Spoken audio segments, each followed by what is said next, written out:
नमस्कार, स्वागत छ दर्शकवृन्द यहाँहरूलाई कार्यक्रम विशेष कुराकानीमा। म रोहन श्रेष्ठ।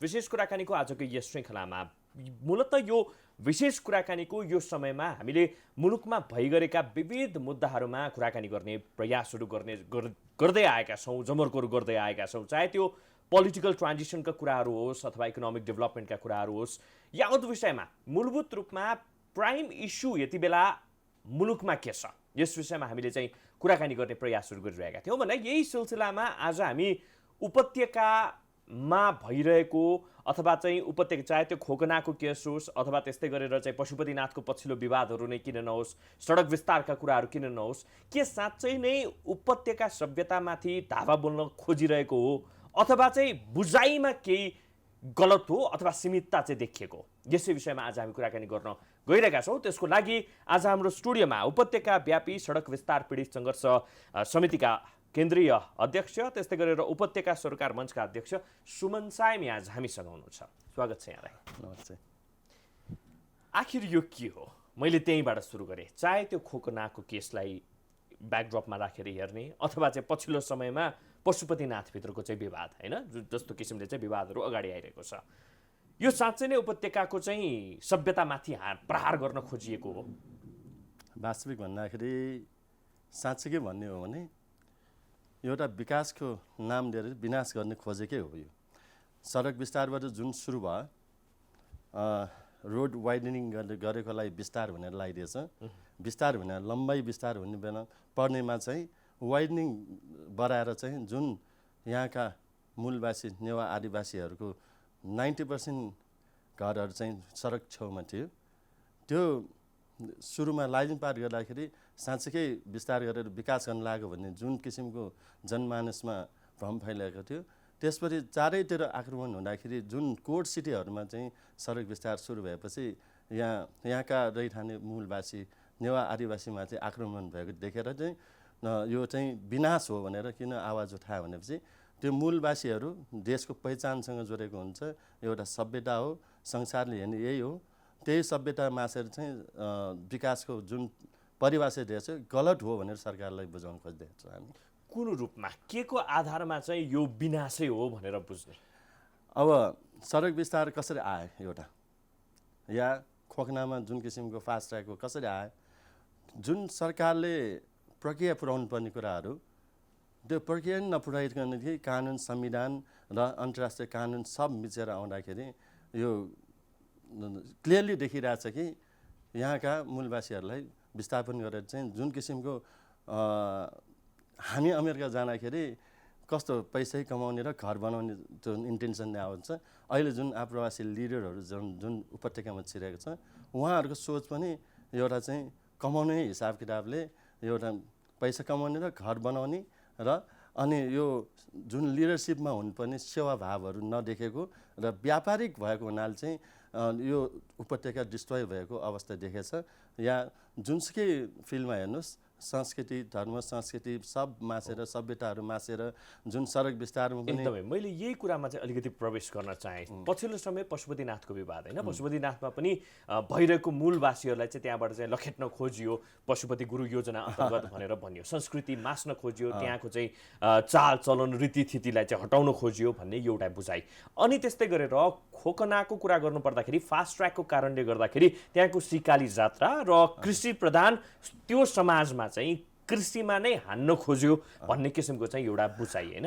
अब पशुपतिनाथको कुरा गर्ने हो भने गुरु योजना 53 सालमा आएको हो, होइन। त्यो बेलामा 10 वर्ष गुरु योजना भनेर आयो। त्यो बेलामा पनि 109 घर त्यहाँ भण्डारी समाजका सबै घरहरू भत्काइएको थियो। त्यो बेलामा जुन किसिमको आन्दोलन गर्दाखेरि पनि सरकारले सुनेको पनि अवस्था थिएन। अहिले त्यो गुरु योजनामा कस्तो किसिमको डेभलपमेन्ट भयो भनेर हामीले अध्ययन गर्न सक्छौँ कि त्यो जग्गा त खाली गरे पशुपति विकासको लागि हो कि विनाशको लागि हो भन्ने कुरा। त्यो जब त्यहाँका आदिवासी नेवाहरू विस्थापन हुने बित्तिकै जात्रा पर्व सबै संस्कारहरू मासेको अवस्था छ। एउटा त्यो जग्गा जुन खाली ठाउँमा छ लिजमा दिइरहेछ एनजिओहरूलाई, प्राइभेट सेक्टरहरूलाई। जस्तै यो होटल बनाउन लागिरहेछ, गोठ पालिरहेछ, गाईको गोठको लागि एनजिओको मार्फत त्यहाँ राखिरहेछ। अनि पब्लिक प्लेसलाई चाहिँ एउटा पार्कको रूपमा राखेर बन्द गरेर राखेको छ त्यहाँ, राधे राधे भन्नेले, होइन। राडी संस्थाले चाहिँ पब्लिक पार्क त बनाए, तर हामी जान नपाउने पार्क कस्तो पार्क हो, यो सार्वजनिक पार्क हो कि यो निजी पार्क हो भन्ने कुरा क्लियर देखिरहेछ। त्यही गुरु योजना, यो गुरु योजना होइन कि यो राष्ट्रिय गौरवको सभ्यता मास्ने योजना भएको हुनाले चाहिँ यो जुन पशुपति विकास क्षेत्र कोष भन्ने होइन, यो विनाश कोष भनेर हामीले आवाज उठाइरहेका छौँ। त्यहाँ अहिले जुन अब 15 वर्षीय गुरु योजना आए, त्यसमा पनि 461वटा घर भत्काउनेवाला छ। त्यहाँका आदिवासीहरूको घर परिरहेको अवस्था छ। यसले जुन पशुपति प्राङ्गण र गुजेश्वरी प्राङ्गण विस्तार गरेर विकास गर्ने भनेर लागिरहेछ, यो चाहिँ गलत ढङ्गबाट आइरहेछ। किनकि त्यो जुन पशुपतिनाथसँग जोडिएको सभ्यताहरू, जात्रा पर्वहरू सबै कोसँग छ भने यहाँका आदिवासीहरूसँग जोडेको छ।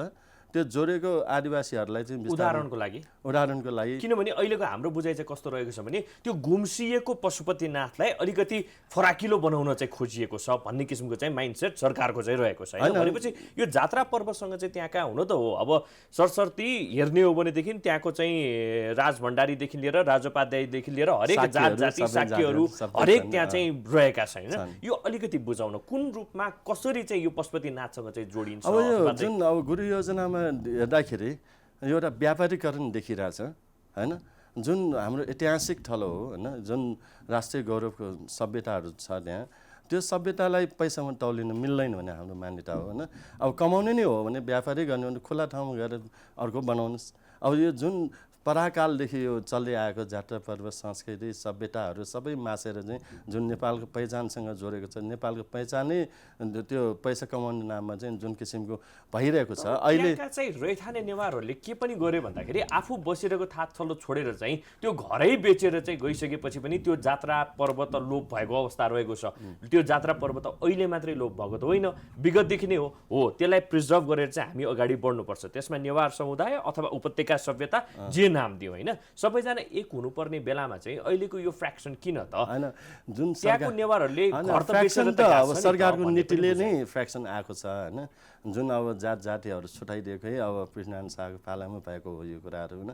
त्यसले गर्दाखेरि नै फ्र्याक्सन आइरहेछ। एउटा चाहिँ कस्तो भने जुन अब यहाँका जुन रैथाने आदिवासीहरूको व्यापारिक रूपबाट पनि एउटा काम, उनीहरूको आफ्नो आफ्नो काममा पनि एउटा कस्तो भएको छ भने केन्द्रीकृत विकास हुँदाखेरि हरेक मान्छेहरू यहाँ केन्द्रीकृत भएर आउँदाखेरि उनीहरूको जुन कामहरू चाहिँ छुटिन जाँदाखेरि उनीहरूको माइन्ड प्यारालाइज गरिदिएको छ सरकारले। जुन बालमा बस्नेर चाहिँ बाल खाने जुन प्रविधि बनाइदिएको छ, त्यो सरकारले चाहिँ कसरी गर्दैछ भने अब यो मान्छे बढ्दै आएपछि त अभियसली तिनीहरूलाई ठाउँ चाह्यो। ठाउँ चाहँदाखेरि तिनीहरूलाई रोजगारी पनि चाहियो। त्यो रोजगारी पनि क्याप्चर हुँदै गयो त्यो जुन आप्रवासी बढेपछि। त्यसपछि यहाँको मान्छेहरू जुन सम्पन्नताले गर्दाखेरि दुःख कम गर्ने भावनाले गर्दाखेरि अहिले चाहिँ जागेछ कि अहिले हामी चाहिँ डिपेन्डेन्ट भयौँ, हामी परनिर्भर भयौँ। हामी अब आत्मनिर्भर हुनुपर्नेमा हामी चाहिँ परनिर्भर भएर चाहिँ हामी चाहिँ यहाँको मूलवासी भएर पनि अब सेकेन्ड म्यान भएर हामीले बस्नुपर्ने अवस्था भयो। आर्थिक सामाजिक राजनीतिक स्तरबाट हामीले घुम्दै गएको देखिसकेका छौँ अहिले। त्यसको लागि हामी आज आवाज उठाइरहेका छौँ। त्यही भएर तपाईँले जुन किसिमको यो विकासको नारा दिइरहेछ सरकारले, यो पैसै कमाउनको लागि आएको हो र यो व्यापारीकरण गरेर यो जुन यो हिस्टोरिकल प्लेसलाई चाहिँ डिस्ट्रोय गरेर जुन पहिलाको मौलिकताको सहितको हामी विकासको गर्नुपर्ने ठाउँमा त्यो मौलिकताहरू सबै मासेर जुन सडक विस्तार भन, फास्ट ट्र्याक भन, आउटर रिङ रोड भन, सब यहाँका भूमि लुट्न आएको हो। ठ्याक्कै भन्दाखेरि यो ग्रान्ड डिजाइन हो कि पशुपतिनाथ ब्युटिफिकेसन हुनु के गलत हो? काठमाडौँ फास्ट ट्र्याकसँग जोडिनु के त्यो गलत हो? अब त्यो गलत भन्दैनौँ हामी। त्यो प्रक्रिया कहाँनिर मिलेन भने जुन ILO 169 UN ड्रिफ्ट छ होइन, अब त्यसमा के छ भनेपछि एफिक लिनुपर्छ कि फ्री फायर इन्फर्म कन्सेन्ट लिनुपर्छ होइन। पूर्व सूचित गरेर चाहिँ उनीहरूलाई सहमति गराएर सहभागी गराएर मन्जुरी लिनुपर्नेमा चाहिँ जुन पनि योजना बनाउँदाखेरि तिनीहरूलाई वञ्चित गरेको छ। अनि त्यो त्यहाँको संस्कार सभ्यता उहाँहरूले थाहा हुन्छ कि जुन बाहिरको मान्छे आएर जुन अब अडेसी भएर बसेका छन् तिनीहरूले त केही पनि थाहा छैन। तिनीहरूलाई पैसा कमाउन आएको भने नि घर ठहराउन आएको, त्यहाँ पुग्नलाई पनि पैसा खुवाएर आएको हुन्छ। तिनीहरूले इन्भेस्टमेन्ट गरेर आएको हुन्छ। त्यो इन्भेस्टरले आफूलाई फाइदा हुन्जेल त्यो जुन सभ्यतालाई मौलिकतालाई बचाउँदैन उनीहरूले। त्यही भएको कारण आज जनआवाज उठेको, यहाँका समुदाय उठेको कारण चाहिँ जताततै आवाज किन उठ्यो भने यो कारणले हो कि यहाँका मौलिकता मासे, यहाँका सभ्यताहरू सिद्ध्याउन लाए, यहाँको भूमि सिद्ध्याए होइन। यहाँका जुन आदिवासीहरूलाई चाहिँ जसरी सडक विस्तारको नाममा चाहिँ त्यो प्रक्रिया मिलेकै छैन। त्यो बेलामा पनि कति घरहरू, बालाजुमा पनि घर भत्काए, 42 घर भत्काउँदाखेरि तिनीहरूले अब यहाँका मान्छेहरू प्रशासनिक नलेज नभएको पनि अवस्था थियो। प्रक्रिया चाहिँ कस्तो हुनुपर्ने? प्रक्रिया चाहिँ कस्तो हुनुपर्ने भने उहाँले सडक सीमा टोक्न पाइन्छ, प्राधिकरणले सडक विस्तारले टोक्न पाइन्छ। तर टोक्ने बित्तिकै सरकारको हुँदैन कि उनीहरूले जग्गा प्राप्ति गर्ने प्रक्रियाहरू छ, तिनीहरूलाई सहमति लिनुपर्नेहरू, अनि क्षतिपूर्ति मुआवजाहरू, विस्थापन हुनेलाई चाहिँ पुनर्स्थापनाको कुराहरू, रोजगारी सहितको पुनर्स्थापनाको कुराहरू छ।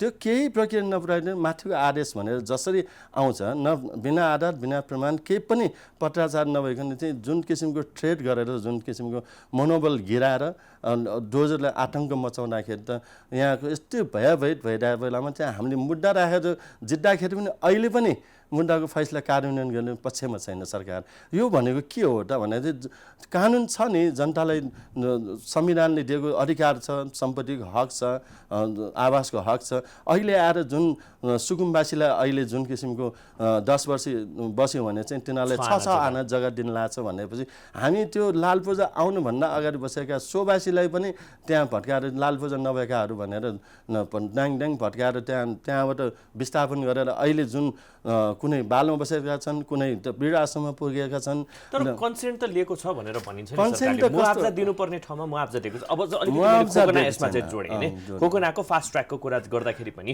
सर्टेन अमाउन्ट त दिएको छ नि। अहिले कस्तो किसिमको बुझाइ यति बेला अगाडि आइरहेको छ भनेदेखि खोकनाको सिकाली जात्रा एक ठाउँमा होला, त्यस्तै गरेर तपाईँको त्यहाँको कृषि पनि अर्को ठाउँमा होला, तर त्यहाँको जनताले चाहिँ मेजर खोजिरहेको भनेको अहिले 30 लाख 40 लाख जति आना पर्ने हो त्यसको चाहिँ मुआवजा खोजिरहेको हो भन्ने किसिमको चाहिँ बुझाइ छ। यसलाई कसरी हेर्ने? हेर्नुहोस्, अब जनताको विकासलाई पैसासँग तोल्यो हो भन्ने कुरा पनि छ। विकाससँग पैसालाई तोल्यो त अब तिनीहरूले जुन फास्ट ट्र्याकको एलाइनमेन्ट गर्दाखेरि पहिला त्यो ठाउँको अध्ययन गर्नुपर्ने थियो कि खोकना र बुङ्गुमती कस्तो ठाउँ हो, ऐतिहासिक ठाउँ हो त्यो हाम्रो कोडेस भन्ने छ त्यहाँ। जो उपत्यका डेभलप हुन, सिभिलाइजेसन डेभलप हुनुभन्दा पहिला त्यो ठाउँमा सिभिलाइजेसन डेभलप भएको थियो। 33,000 वर्ष अगाडि भएको ठाउँमा चाहिँ अब त्यहाँको सिभिलाइजेसन साँच्चै डेभलपमेन्ट हेर्ने हो भने विश्वको 11औं सूचीमा पर्ने ठाउँ हो। तर उत्खण्डन गरेन सरकारले, किनकि त्यहाँ योजनाहरू धेरै ल्याइसकेको छ। हामीले पुरातत्वमा कति निवेदन राख्दाखेरि उत्खनन गर्न आएन। हामी व्यक्तिगत उत्खनन गर्दाखेरि पनि त्यहाँका सिभिलाइजेसनहरू जस्तै त्यहाँका इनारहरू भेटाए होइन, त्यहाँको घरको वालहरू भेटाए होइन। अब त्यो त्यसरी जनताले नै गर्दाखेरि पनि सरकारले वास्ता नगरेको कारण के हो नि त? साँच्चै यहाँको मान्छेलाई विस्थापन गरेर यहाँ यो सिभिलाइजेसन नै सिध्याउन आएको भन्ने हामीले सोच्नुपर्ने बाध्यतात्मक भइसकेको छ कि। अब त्यहाँ साँच्चै भन्यो भने त्यो प्यारा जम्पिङको लागि जुन त्यो खुडलको दिएको थियो त्यो कुरा छ ठुलो। त्यो त्यहाँ के छ भने तपाईँको 34 सालमा 302 रोप्ने जग्गा प्यारा जम्पिङको लागि अधिग्रहण गरे। त्यो बेलामा सरकारले चाहिँ अब राजाको टाइममा चाहिँ अब बोल्ने अधिकार छैन, अब त्यो बेलामा लियो, सस्तो मूल्यमा लियो। तर अहिले आएर के भएछ भने 39 आर्मीले अधिग्रहण गरेको थियो त्यो बेलामा। अब आर्मीको नाममा 39 रोप्ने जग्गा, अरू 262 रोप्ने जग्गा व्यक्तिको नाममा गयो। आर्मीले व्यापार गर्न थालेपछि अब देश रहन्छ र भने नि है। अब त्यो व्यक्तिको नाममा जुन प्रयोजनका लागि त्यो प्रयोजन नभएपछि फिर्ता दिनुपर्ने नियम कानुनहरू छ होइन। त्यो जुन जग्गावाला हो तिनीहरूलाई दिनुपर्ने थियो, त्यो पनि दिएको छैन। अनि त्यसपछि फेरि अब 0 किलोमिटर त्यहाँ राख्ने भन्दाखेरि त्यहाँ कति विकृति हुन्छ त्यो अध्ययन गर्नु पऱ्यो नि पहिला होइन। त्यो ठाउँमा राख्दा उर्वरा भूमिहरू सिद्धिँदाखेरि त्यहाँका नागरिकहरूलाई चाहिँ होइन परनिर्भर हुँदै पाएपछि त्यो कमाएर खाने त एउटै हो ज्यापु समाजको। त्यो खेती गरेरै खाने हो। अनि फेरि एउटा कस्तो छ भने यो कोभिड-19ले गर्दाखेरि जग्गा बेच्न नपाएको कारणले गर्दाखेरि चाहिँ यति भइरहेको छ त्यहाँ, नत्र यदि छोडिदिने हो भनेदेखि त प्लटिङ गर्दै जग्गा बेचिसक्थ्यो होइन, भन्ने पनि प्लटिङ गर्नु नै कुराहरू छ। गलत भन्छु कि म, किनकि यहाँ यदि सर्टेन आफ्नो चाहिँ टेन्टेटिभ कुराहरूलाई हेर्ने हो भनेदेखि चाहिँ के साँच्चै नै उनीहरूले चाहिँ त्यहाँ त्यो भूमि बचाउन खोजेको हो अथवा चाहिँ उचित मुआवजा नपाएको कारणले गर्दाखेरि यो समस्या भएको हो भन्ने पनि छ। यहाँ कस्तो भने अब दुई थरी मान्छे हुन्छन् हेर्नुहोस् होइन, नबुझेर दबाब प्रभावमा परेर उनीहरूले गर्छन् होला सायद होइन, त्यही बुझाउनलाई हामी निस्केका हौँ होइन। अहिले बुझेर नै हामी अब आन्दोलित भयौँ त्यहाँ, यो भूमि बेच्न मास्न पाइँदैन भनेर होइन। अब बेच्ने मान्छेलाई पनि हामीले गर्न बेचेर चाहिँ भोलि तिमी केमा निर्भर भएर बस्ने त भन्दाखेरि समस्या भयो। हजुर हजुर। त्यही भएको कारणले अहिले जुन आवाज उठिरहेको छ त्यो आवाजलाई बुलन्द गर्दै हामी गइरहेका छौँ। त्यो ठाउँमा कुनै हालतमा पनि फास्ट्याग जाँदैन, फास्ट्यागको एलाइनमेन्ट चेन्जै गर्नुपर्छ र स्मार्ट सिटी र आउटर रिङ रोड त कुनै हालतमा यहाँ सम्भवै छैन, किनकि जग्गै सिधिसकेको छ र यो एउटा वाटर रिचार्ज नभएर हाम्रो जमिन सुक्खा भएको टाइममा जुन भूकम्पको जोखिमयुक्त यही एउटा हाम्रो जोखिम भएको ठाउँ हो, जो भूकम्पले चाहिँ हामीले क्षति पार्न सक्छ भन्ने एउटा छ। एउटा पोल्युटेड भएर हाम्रो जुन नेचुरल थिङहरू त डोन भइरहेछ, त्यसले पोल्युटेड भएर भोलि त्यो पैसाले किन्न पाउँदैन त्यो कुराहरू। जति अरबौँपट्टि हामी भए पनि त्यो स्वास्थ्य खराब भइसकेपछि यहाँ चाहिँ अब आयु घट्दै गइरहेछ अहिले पनि। अब 40 वर्षमै मर्ने भयो भने त त्यो भ्यालु छ र भने सरकारले यसमा ध्यान दिनुपर्छ कि पर्दैन, चारैतिर विकास हुनुपर्छ कि पर्दैन। यहाँ जुन सेन्ट्रलाइज भएर चाहिँ नेपालभरिको मान्छे यता राखेर यो एरिया कति छ त्यो अब डिसेन्ट्रलाइजेसनमा गइसकेपछि धेरै हदसम्म विकास निर्माण कामहरू भइ नै रहेका छन्। संहिता त आयो तर संहिता इम्प्लिमेन्ट भएको अवस्था छैन, किनकि केन्द्रबाट हस्तक्षेप छ होइन।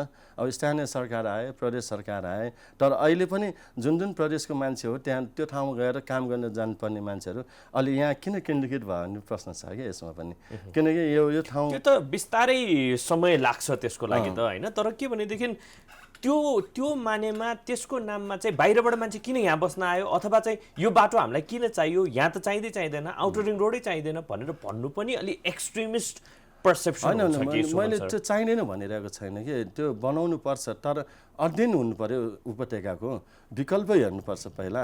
विकल्पै नभएपछि यहाँका मान्छेहरूलाई विस्थापन हुनेलाई चाहिँ स्थापित गरेर तिनीहरूलाई चाहिँ रोजगार सहितको पुनर्स्थापना गरे भएर जनताको आवाजै उठ्दैन थियो यहाँ।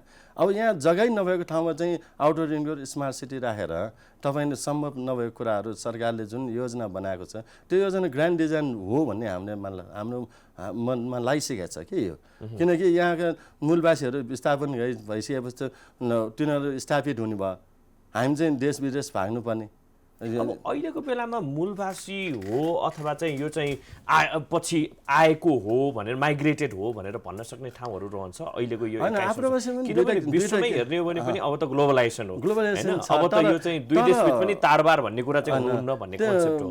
केन्द्रीकृत हुनु राम्रो हो होइन भन्ने कुरा बाहिर जे भयो त्यो यहाँ पनि त्यही हुनुपर्छ। नराम्रो हो भएको ठाउँमा चाहिँ पूर्वाधार सहितको डेभलपमेन्ट चाहिन्छ कि, यहाँ पूर्वाधार केही छैन। पहिला पूर्वाधार तयार हुनु पऱ्यो नि, बेसिक निड्सहरू केही तयार भएको छैन, न पानी न बिजुली न ढल न।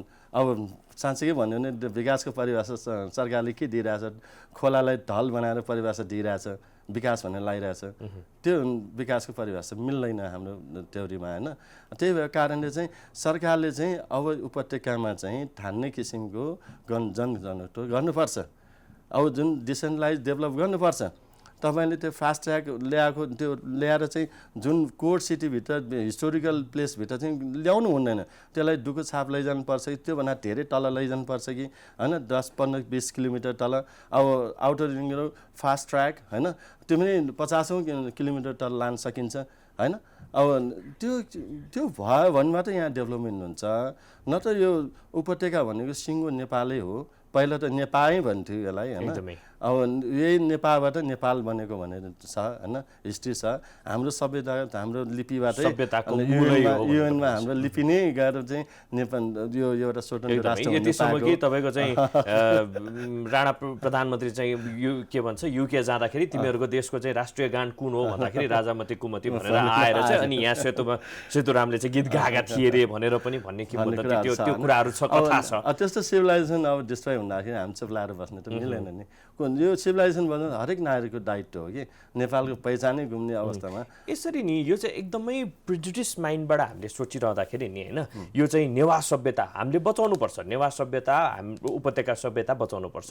तर यसको नाममा चाहिँ अलिकति कन्फ्रन्टेसन आउने, कन्फ्लिक्ट आउने, समुदाय बिच चाहिँ एउटा किसिमको विचलन। किनभने अहिलेसम्मको हाम्रो यो नेपाल सभ्यतालाई हेर्ने हो भने नेपाल सभ्यता आफ्नो ठाउँमा छ होला, तर बाहिरबाट माइग्रेट भएर आएको अझै पनि हामीले हेर्ने हो भनेदेखि त्यो मिक्स्ड सोसाइटीमा हामी गइसकेका छौँ होइन। यो किसिमको सोचाइले चाहिँ अलिकति कन्फ्रन्टेसन पो ल्याउँछ कि यो होइन, त्यो ल्याउन खोजेको सरकारको गलत नीतिले हो होइन। सरकारले जुन किसिमको भ्रम फैलाइरहेछ होइन, जातीयता ल्यायो, यसले साम्प्रदायिक गर्यो भन्ने कुरा होइन। जुन संविधान दिएको कुरा हामीले उठाएपछि साम्प्रदायिक भनिदिने, जात भनेको के हो? हाम्रो समुदायभित्र हरेक किसिमको जात हुन्छ, त्यो जातको कुरै होइन भने कि अधिकार माग्ने सबैलाई अधिकार छ, अरूको अधिकार खोज्न गएको पनि होइन हामीले होइन। अब जुन किसिमको अब तपाईँले कन्फ्रन्टेसन आउँछ भने नि त्यो आउनुको कारण चाहिँ सिस्टम डेभलप नभएको हो कि। अब तपाईँले भने नि 46 सालभन्दा अगाडि हेर्नुहोस् तपाईँले होइन, यो समुदायको संस्कारमै अब बाहिरबाट आएको मान्छेले पहिला त पृथ्वीनारायण शाहले पनि नेवारी भाषामा राज्य चलाएको भन्ने कुरा छ। दरबारको इन्टरनल ल्याङ्ग्वेज भनेकै नेपाल भाषा हो भनेर पनि भनिन्छ, नेपाल भाषा भन्ने छ होइन। अनि त्यही भएको कारणले चाहिँ त्यो जुन ठाउँमा छौ नि समुदाय जस्तै नेवा सभ्यता भनेर त्यो सभ्यतासँग संस्कृतिसँग संस्कारसँग बसेको मान्छे 46 सालभन्दा अगाडि हामी त मिलेरै बसिरहेको थियौँ। जब आफ्टर 46 सालपछिको मान्छेहरू अब जुन किसिमले आयो होइन, व्यापारी गर्ने भनेर किसिमले आउँदाखेरि चाहिँ जुन किसिमको विकृति फैलियो, मान्छे बढेपछि विकृति फैलिनु स्वाभाविक हो कि। यो सरकारले मान्छे कन्ट्रोल गर्नुपर्छ अब उपत्यकामा, विकृति नफैलाइनु हो भने। तपाईँ हरेक सेक्टरमा जानुहोस् विकृति फैलिएको छ कि।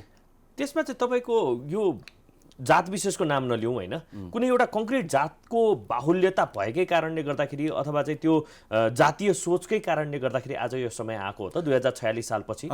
किनभने नेवा सभ्यताभित्रकै अथवा नेवा नै कतिजना चाहिँ सम्बन्धित पोस्टमा पनि पुगेको छ होइन, अहिले पनि थुप्रै छन् भनेपछि उहाँहरूको विचार पनि अलिक एक्सट्रिमिस्ट भयो है अहिले चाहिँ नेवारहरू भन्ने किसिमको चाहिँ एउटा सोच पनि छ। होइन, त्यो नेवा संस्कारमा त्यस्तो सोच्ने संस्कारै हुँदैन। एउटा सेवाको भावना हुन्छ, सहयोगको भावना छ, नभए यति जातिको मान्छे यहाँ अट्नेवालै थिएन होइन। जुन किसिमको उहाँहरूले जुन किसिमको अब सोच बनाइरहेछ होइन, गलत अब जस्तै अब गलत सोचेपछि गलत परिणाम आउँछ कि। अब जुन अहिले छिरेका मान्छेहरूले चाहिँ गलत सोच प्रविधि राखेको छ। पहिला त एकदमै मिलेर बसेको ठाउँ हो, नेवारी बोल्छ हामी होइन, बाहुन क्षेत्र। अझ त्यो सभ्यताकै कुरा गर्ने हो भने नेवा सभ्यता आफै पनि एउटा चाहिँ त्यसमा मिक्स्ड हो, बाहुनदेखि लिएर क्षेत्रीदेखि। किनभने काठमाडौँ भ्यालीमा आइसकेपछि एसिमुलेट भएर त्यही कल्चर चाहिँ एडप्ट गरेको भन्ने बुझाइ छ। अझ मैले मेरा बाहुन क्षेत्री साथीहरूलाई भन्छु कि तिमीलाई बाहुन भने किन रिसाउँछौ भने, हामीलाई नेवार भनेर गर्व लाग्छ, तिमीलाई बाहुन भने कस्तो रिसाउँछ बा किन भनेर मैले भने कि त्यसले थाहै पाएन कि त्यो बाहुन क्षेत्रीहरूले नराम्रो काम गरिरहेको हुनाले, देश बिगारेको हुनाले तिमीलाई मन नपरेको होला भन्दाखेरि हाँस्छ कि होइन। उनीहरूलाई पनि मन परेन कि अहिले जुन क्रियाकलाप सत्तामा बस्नेहरूले गरिरहेछ होइन। त्यो सत्तामा त सम्भवतः बाहुन अथवा क्षेत्रीको बाहुल्यता देखिएला, अझ बाहुनिजम भनेर भनौँ होइन। त्योदेखि बाहेक आएर सम्बन्धित पोस्टमा त नेवार पनि पुगेका छन्, गुरुङ पनि पुगेका छन्, राई पनि पुगेका छन्, र उहाँहरू कसरी चाहिँ मोल्ड हुनुभएको छ, कसरी चाहिँ एडप्ट गर्नुभएको छ भने त्यही भएर कुनै एउटा जात विशेष भन्दा पनि मान्छेको चाहिँ सेन्टिमेन्टले चाहिँ ग्राफ गरेको हो कि काम गरेको हो कि मान्छेको सोच, मान्छेको विचारले। यहाँका समुदाय पनि छन्, हाम्रो जनप्रतिनिधिहरू छन्, तर कस्तो भने उपत्यकाको विचार निर्माण कसैले पनि गरेन कि। यहाँको विचार निर्माण भइरहेको भए यो केन्द्र हो, राजधानी हो होइन, यहाँको विचार निर्माण गरेर जुन किसिमको समग्र नेपालीलाई मिल्ने खालको विचार निर्माण गरेको भए आज यस्तो अवस्था आउँदैन थियो होला सायद कि। अहिले जहिले पनि हामीले विचार चाहिँ बाहिरको मान्छेको विचार निर्माण गर्दाखेरि आफ्नै घरमा आफै बाल बसेर चाहिँ कसैले बनाएर खुवाइदेला, कसैले देला भनेर जुन किसिमको प्रविधि यहाँको मान्छेहरूको छ नि, त्यो मानसिकता हटाउनुपर्छ अब। किनकि अब विचार यो समग्र यो उपत्यकाको विचार, राम्रो विचार निर्माण अहिले गर्ने हामी लागि परेका छौँ होइन। यो उपत्यका डिस्ट्रोय नहुनलाई, सभ्यता बचाउनलाई हामीले चाहिँ एउटा अहिले विचार निर्माण भएको छ कि एउटा के हो भने सहअस्तित्वको सम्मान गर्नुपर्छ भन्ने कुरा होइन, मौलिकताको कुराहरू, अनि आत्मनिर्भरताका कुराहरू, बाटोमै सन्तुलनका कुराहरू, त्यस्तो नेतृत्व हामीले चाहिने कि अहिले। त्यस्तो नेतृत्व अहिले छैन। एउटा हामीले शान्ति सद्भावसहितको समृद्धि खोज्नुपर्छ कि अब हाम्रो त्यो बाटोमा हिँड्दा विचार निर्माण हुँदै गइरहेछ। कुनै दिन यो विचार पूर्ण रूप त लिन्छ र समग्र नेपालीलाई हुनसक्छ कि। अब नेतृत्वमा जाने बाहुनहरूको धेरैभन्दा धेरै वाइफहरू नेवारहरू नै छन् होइन। अब यो कुरालाई हेर्ने हो भनेदेखि अलिकति हामी पनि एक्सट्रिमिस्ट भएर नसोच्ने कि उहाँहरूले पनि यो सभ्यताको चाहिँ मूल मर्मलाई बुझ्दिने कि भन्ने पनि कुराहरू चाहिँ आउँदो रहेछ होइन। त्यो बेलामा अब सर्भाइभ हुनुपर्ने थियो होइन। अब उहाँहरू आउँदाखेरि हामीले कसरी अब राखेको थिएँ होइन। अब त्यो मन पराएर गर्नु, अब त्यो कुरालाई लिएर चाहिँ हामी विवाद गर्नु पनि जरुरी छैन। अब मेरै आफ्नै पनि त्यस्तो मान्छेहरू छन् होइन। तर एउटा कस्तो भने राम्रो सोच र राम्रो स्वभाव भएको मान्छेलाई हामीले बाढको मात्रै विरोध गरिरहेछौँ कि। बाढको हाम्रो समुदाय पनि बाढहरू छ, नराम्रो व्यक्तिहरू छ कि। त्यसलाई चाहिँ सुधार गर्नुपर्छ। अब यो सुधार कसले गर्छ भने आम नागरिकले, जनताले गर्नुपर्छ। अब त्यो सुधारको सुरुवात भइसक्यो नि। अहिले जति करप्टेड मान्छेहरूलाई अहिले कति काम गर्न गाह्रो भइरहेछ। सडक विस्तार अरब कमाइसक्थ्यो होला हामीले आन्दोलन नगरे भए। आज हाम्रो सभ्यताको लागि, हाम्रो भूमिका, यो संस्कृतिको लागि आवाज नउठाएको भए यहाँ कति ध्वस्त भइसक्थ्यो होला। सर, संस्कृति र विकास सँगै जान सक्छ कि सक्दैन? संस्कृति र विकास सँगै जान सकिन्छ, तर अध्ययन गरेर मात्र। पहिला त्यो संस्कृति मासिनेछ भने त्यो विकासलाई फरक ढङ्गबाट लैजानु पर्यो है। अब त्यो विकासमा संस्कृति नै सिद्धिने अवस्थामा चाहिँ हामीले त्यसलाई चाहिँ एक्सेप्ट गर्नु हुँदैन होइन। त्यो संस्कृति र विकाससँगै लान सकिन्छ। विकास भनेर पछि आएको हो नि त, संस्कृति त पहिला आएको भयो नि त होइन। तर विकासको एउटा थ्योरीले चाहिँ के भन्छ भने ग्राउन्ड जेरोमा नगइसकेसम्म चाहिँ विकास हुँदैन, नयाँ सृजना हुँदैन भनेर पनि भनिन्छ नि होइन। यहाँ विकास गर्न जुन प्रिजर्भ मात्र गरे पनि पुग्नेहरू धेरै ठाउँहरू छ कि। त्यो अध्ययन भएन भन्छु कि सरकारले, त्यो अध्ययन गरेन कि। जुन म्यानेजमेन्टको टिममा अब जस्तै अब सडक जाम भयो भनेको सवालमा उहाँहरू व्यवस्थापनतिर लाएकै छैन। त्यो तपाईँले अहिले पनि हेर्नु, ट्राफिक लाइट एउटा र छैन यो 21 सेन्चुरीमा। गो स्टप भन्ने अहिलेसम्म छ भनेपछि तपाईँले यो बुझ पचाएर गरिरहेको हो कि साँच्चै नजानेर भइरहेको होइन यिनीहरूको। अब त्यसले गर्दाखेरि आज सडक छेउका यहाँ नेवा आदिवासीहरू विस्थापन हुँदै गइरहेछ। उनीहरूको आय स्रोतहरू गुम्दै गइरहेछ। म कोर सिटीमा जान चाहेँ, कोर सिटी होइन। हामीले नेवा सभ्यताको कुरा गरिरहँदाखेरि चाहे त्यो बसन्तपुरको एरियाको कोर सिटी होस् अथवा भक्तपुरको कोर सिटी होस् अथवा त्यस्तै गरेर पाटनको कोर सिटी होस्, हामी त्यो कोर सिटी प्रवेश गर्ने हो भने धेरै हदसम्म मौलिकता गुमिसकेको अवस्था छ। त्यसमा सम्भवतः राज्य पक्षको पनि कमजोरी हो र त्यसमा सम्भवतः नेवा समुदायको पनि कमजोरी होला होइन। त्यो ठुलो 5-6 तल्लाको चाहिँ पक्की घर बनाइदिने अनि त्यसपछि आफू चाहिँ त्यहाँबाट बाहिर जाने, त्यहाँ चाहिँ पसल हालेर भाडा खाने प्रवृत्ति होइन। त्यस्तै गरेर बाटोको कुरा गर्ने हो भनेदेखि त्यस्तै किसिमको छ, खाल्टा खुल्टी यावत कुराहरू छन् होइन। पानी पर्दाखेरि सडक जाम हुने, अस्ति 3-4 दिन पानी पर्दाखेरि पाटन मङ्गल बजारमा के भयो भनेर हामी सबैलाई थाहा छ। भनेपछि यसमा कमी कमजोरी औल्याउने ठाउँहरू थुप्रै होला होइन। तर के भनेदेखि यो कमी कमजोरीबाट पाठ सिक्दै नेवा समुदाय आफैले चाहिँ कसरी अगाडि बढ्ने त? खालि राज्य पक्षले गरेन, राज्य पक्षले हामीलाई पेल्न खोज्यो मात्रै हो कि अथवा त्यहाँ भित्रबाट केही अरू कुराहरू पनि वास्तविक भन्ने कुरा भने पहिला यसरी अब ब्युरोक्रेट्सले सरकार चलायो, ब्युरोक्रेट्सले चलायो नि त 20 वर्ष त होइन। स्थानीय निकायको सरकारै थिएन होइन। त्यो बेलामा चाहिँ धेरै कुरा बिग्रेको अवस्था थियो, किनकि त्यो ब्युरोक्रेट्समा चाहिँ धेरै जस्तो मान्छे बाहिरका थिए त्यो बेलामा। अनि तिनीहरूको सोच के हो भने पैसा कमाउने, घर ठहराउने मात्रै थियो होइन। त्यो हुँदाखेरि यहाँको समुदायहरू सम्पन्नता थियो त्यो बेलामा। अब हुन्जेल त चुप लाएर बसे अनि त्यसपछि जुन किसिमको आप्रवासन बढेपछि जुन बाल खाने सहिलोपन भएर आयो अनि आफ्नो रोजगारहरू गुमाउँदै गए अनि त्यसपछि अब त्यो हुँदाखेरि त्यो बालमा राख्ने तल थप्न दिने कसले सरकार निकाले दियो हैन उनीहरूले थाहा थियो नि त्यो वर्ल्ड हेरिटेजभित्र छ भनेर थाहा हुँदा पनि पैसा खाएर चाहिँ जुन किसिमको पर्मिसनहरू दिने त्यो कमजोरी त जो घरधनी हो उसैको पनि हो नि त। अनि घरधनीले त चेत नै थिएन हेर्नुहोस् होइन म अहिले पनि भनिदिन्छु अहिले पनि म कति ठाउँमा घुम्दाखेरि 90% आफ्नो अधिकार बुझेकै छैन है वर्ल्ड हेरिटेजको बारेमा थाहै छैन है कस्तो विकास चाहन्छन् कस्तो विकास चाहिन्छ वर्ल्ड हेरिटेज साइट त्यो कोर सिटीले मागेको विकास चाहिँ के हो कस्तो हुनुपर्छ त्यहाँको विकास वर्ल्ड हेरिटेज भनेर कोर सिटीले मागेको विकास भनेको कमसेकम टुरिज्म डेभलप होस् टुरिस्ट छिर्दाखेरि 2-3 घन्टा घुम्ने लायकको होस् भन्ने चाहन्छन् होइन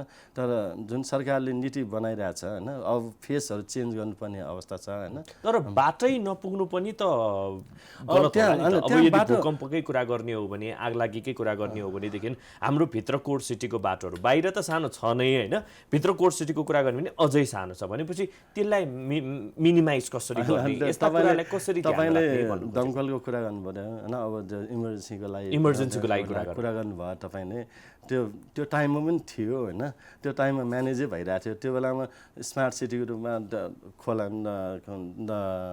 खोलाहरू हुन्थ्यो होइन अब त्यो पोखरीहरू हुन्थे होइन त्यो बेलामा ताल बनाउँथे त्यो एकदमै व्यवस्थित ढङ्गबाट बनाइरहेको ठाउँ थियो त्यो बेलामा होइन अहिले चाहिँ के भयो भने जुन पूर्वाधारै तयार नभइकन जुन केन्द्रीकृत विकासहरू मान्छे भित्र आयो भने नि त्यसले बिग्रियो हो कि अब त्यो व्यवस्थापन गर्न सकिन्छ जुन किसिमको अब तपाईँले भन्नुभयो नि अब त्यो बाटो भेहिकल फ्री हो कि भेहिकल पठाउने ठाउँै थिएन कि अहिले पनि भेहिकल गइरहेछ होइन वर्ल्ड हेरिटेजभित्र होइन अहिले भेहिकल रोकिदिँदा हुन्छ मलाई त लाग्छ होइन भेहिकल रोक्यो भने त्यहाँका त्यो ठाउँको यति राम्रो डेभलप हुन्छ कि तर भेहिकल रोक्यो भने फेरि स्थानीय नै हाम्रो चाहिँ घरसम्म जानुपर्ने चाहिँ भेहिकल रोकिदियो भन्ने किसिमले चाहिँ कुरा गर्छ होइन तिनीहरूलाई कन्भिन्स गर्न सकिन्छ होइन अनि तिनीहरूलाई चाहिँ अब फेसिलिटेट पनि गर्न सकिन्छ होइन जस्तै अब बिरामी पर्दाखेरि हामी कसरी जाने भन्ने कुरा होला होइन अब तिनीहरूलाई अब ट्याक्सी स्ट्यान्डबाट हामी कल गर्ने बित्तिकै आउनेहरू पनि हुन्छ होइन अब जस्तै पास सिस्टमको हुन्छ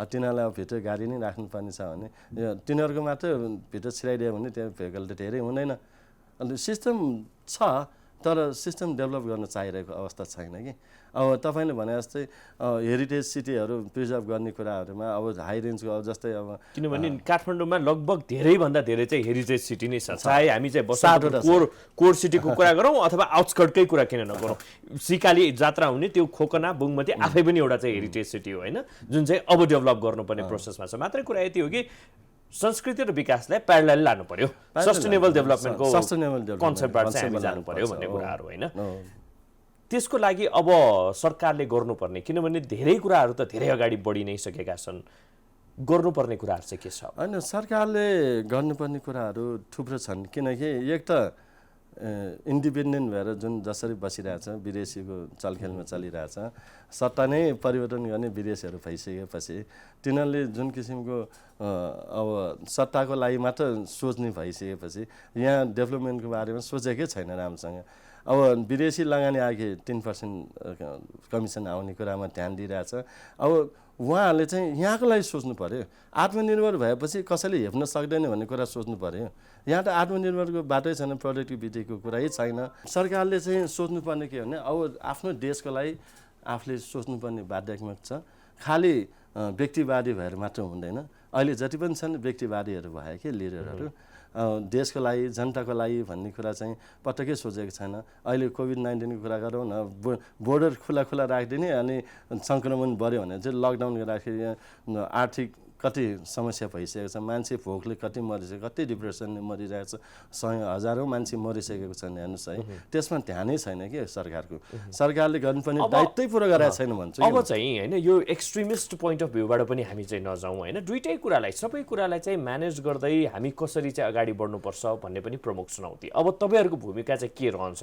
यो समाजलाई चाहिँ फ्र्याक्सन भन्दा पनि सबै समुदायलाई चाहिँ मिलाएर लाने पाटोमा मैले भने नि कानुन छ संविधान छ अन्तर्राष्ट्रिय कानुन छ अनि जुन चिज कानुन संविधानले अन्तर्राष्ट्रिय कानुन दिएको छ त्यसलाई चाहिँ सहभागी गराएर जुन किसिमको मन्जुरी सहमति तिनीहरूलाई पनि त्यो जुन डेभलपमेन्टको पाटोमा अब मानव अधिकारको कुरा गर्ने मानव क्षति भइसकेपछि मात्र आउँछ। अब जुन अब डेभलपमेन्ट प्रोजेक्ट आउँदाखेरि त्यो मानव अधिकार कर्मी सँगै बसेर चाहिँ त्यसले चाहिँ क्षति नहुने किसिमले काम गर्न सक्दैन नि त होइन। त्यो कामहरू सरकारले गरेको छैन कि जति पनि सरकारी निकायहरू मात्र छ त्यो निकायले चाहिँ सरकारको आदेश मात्र पालना गर्ने कि अब सरकारले आदेश दिने के हो भने ग्राउन्ड लेभलमा केही देखाए हुँदैन हेर्नुहोस् माथि बसिरहेको हुन्छ त्यो रिपोर्टिङको भरमा चाहिँ आदेश जारी गरिरहेको हुन्छ होइन। अब सरकारले पनि कानुन संविधान पालना त्यही संविधानको आधारमा उहाँहरू बस्नु भएको हो। अब अहिले त काठमाडौँको लगभग रैथाने नेवार होइन विद्यासुन्दर साक्य त्यस्तै गरी चाहिँ हरिप्रभा म्याम उहाँहरू सबैजना अब चाहिँ नगरपालिकामा पुगिसक्नु भएको छ होइन एउटा चाहिँ ठाउँमा पुगिसक्नु भएको छ। उहाँहरूको सोच चाहिँ के छ उपत्यकालाई लिएर? उहाँको सोच राम्रै छ होइन। जुन किसिमको मेकानिजम छ उहाँहरू बोल्नलाई गाह्रो छ होइन तर काम चाहिँ गरिरहेको अवस्था पनि छ किनकि हामी जुन ग्राउन्डमा आएपछि अब हाम्रो सभ्यताको लागि संस्कृतिको लागि जति पैसाहरू अहिले विद्यासुन्दरजीले दिनु भइरहेछ अहिलेसम्म भन्दा धेरै पैसा दिएको चाहिँ विद्यासुन्दरजीले नै उहाँले नै दिनुभएको छ फल्चा बनाउनलाई होइन मन्दिर बनाउनलाई धेरै पैसाहरू दिएको छ त्यो महानगरपालिकाबाट है। अब अहिलेसम्ममा धेरै आएको किनकि जुन मुभमेन्ट गुठीको मुभमेन्ट भएको थियो 4 गते असार 4 गतेको मुभमेन्टले चाहिँ अब थाहा पायो कि यहाँका समुदायलाई चाहिँ यो गुठीमा छोएपछि चाहिँ यो संस्कारमा हानेपछि चाहिँ चुप लाएर बस्दैन अनि एक ठाउँमा आएपछि सरकार हल्लिनु रहेछ दुईटै सरकार अनि समुदायले पनि बुझ्न थाल्यो नि त हामी नै शक्ति रहेछ भन्ने कुरा बुझ्न थाले जनता नै शक्ति हो जनता नै शक्ति भन्ने कुरा बुझ्न थाले अनि त्यो कुरा बुझ्न थालेपछि सरकारले पनि सुधिने बाध्य भएर गइरहेछ कि अहिले जनताले नै सुधार्ने हो कि जनताले नै बिगार्ने हो। अब नराम्रो काम गरेपछि नराम्रो भन्न सक्ने जनतामा हुनुपर्छ कि मात्र यति अपेक्षा के हो भनेदेखि यो मुभमेन्टले कन्फ्रन्टेसन नल्याओस् जात जाति बीच फाटो नल्याओस् किनभने हाम्रो समाज एकदमै अघि पनि हामीले भन्यौँ यो नेवार सभ्यता भन्ने आफैमा भित्र पनि त्यहाँ बाहुन पनि छ क्षेत्री पनि छ वैश्यदेखि लिएर शूद्र हरेक कास्टको चाहिँ एउटा मिश्रित रूप हो भनेर पनि छ चाहे त्यो राजोपाध्यायको नाममा होस् अथवा राज भण्डारीको नाममा होस् त्यसको विश्लेषण अलग पाटोमा होला मात्र के भनेदेखि यो काठमाडौँमा कन्फ्रन्टेसन आओस् भन्ने कुरा त्यो नआउने आएको पनि छैन अहिले। अब बाहुन क्षेत्रीले पनि एचएबी गरिरहेछ यो सभ्यता जोगाउनु पर्छ भनेर अनि नेवार समुदायले पनि एचएफ गरेर सबै एकै ठाउँमा छ देशको पहिचानले जोगाउनु पर्छ भन्ने कुरामा एकमत छ कि तर सरकारमा बस्ने मान्छेहरूले त्यो सोचेको अवस्था छैन विभेद छ कि यहाँ। अब जनजातिमाथि विभेद छ आदिवासीमाथि विभेद छ होइन त्यही भएको कारणले यो विभेद हटाउनुपर्छ सरकारले पनि जबसम्म विभेद हटाउँदैन द्वन्द्व निम्ति रहन्छ कि। उपत्यकावासीहरू रोड एक्सपान्सनको विपक्षमा होइन तर सही ढङ्गबाट साइन्टिफिक एक्सपान्सन हुनु पर्यो घर भत्काएर चाहिँ पार्किङ नबनाइदियोस् जस्तो अहिले चाहिँ बालाजुमा भइरहेको छ। हजुर सुमन सर धेरै धेरै धन्यवाद हाम्रो स्टुडियोमा आइदिनु भयो आफ्ना विचारहरू राखिदिनु भयो। सभ्यता भनेकै हाम्रो चाहिँ पहिचान हो होइन हाम्रो गौरव हो यो कुरा मासेर हाम्रो आइडेन्टिटी नै रहँदैन। धेरै धेरै धन्यवाद हाम्रो तपाईँलाई पनि धेरै धन्यवाद। यो कुरा मेसेज पठाउनु थियो होइन हरेक जनमानसमा जुन चेतना नपुगेको बेलामा तपाईँले बोलाएर जुन अवेरनेस दिने मौका दिनुभयो त्यसको लागि धेरै धन्यवाद। दर्शक न्यायमा पनि धेरै धेरै धन्यवाद आज हामीलाई साथ दिनुभएकोमा हेर्दै रहनु होला प्राइम टाइम्स टेलिभिजन। नमस्कार।